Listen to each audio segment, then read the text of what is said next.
Hi viewers, welcome to Myra media.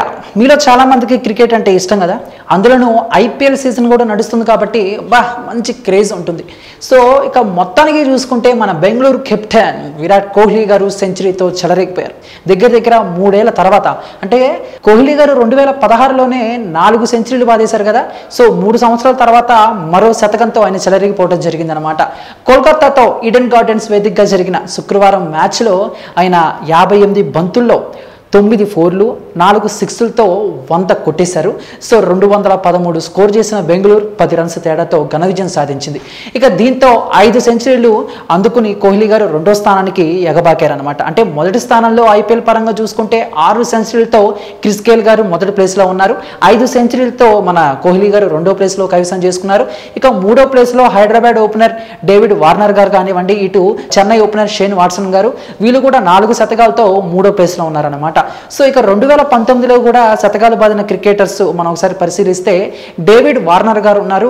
అలానే Rajasthan batsmen Sanju Samson గారు, so ఇక నెక్స్ట్ కేఎల్ రాహుల్ గారు కూడా శతకాలు బాధేశారు. ఇప్పుడు వీళ్ళ లిస్టులోకి మన విరాట్ కోహ్లీ గారు కూడా జాయిన్ అవటం జరిగిందనమాట. కోహ్లీ గారు కనుక ఇంకొక శతకం సాధిస్తే మొదటి ప్లేసు క్రిస్ గేల్ గారితో ఉండే అవకాశం ఉంది.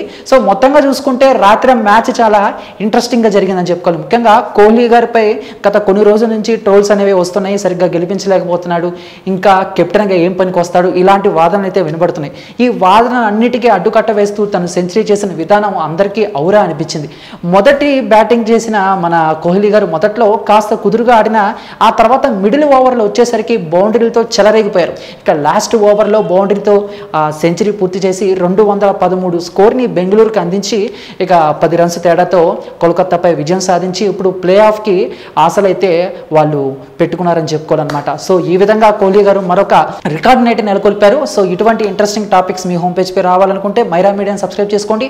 దీనిపై మీ యొక్క అభిప్రాయాన్ని కామెంట్ రూపంలో మాకు తెలియజేయండి. Thank you.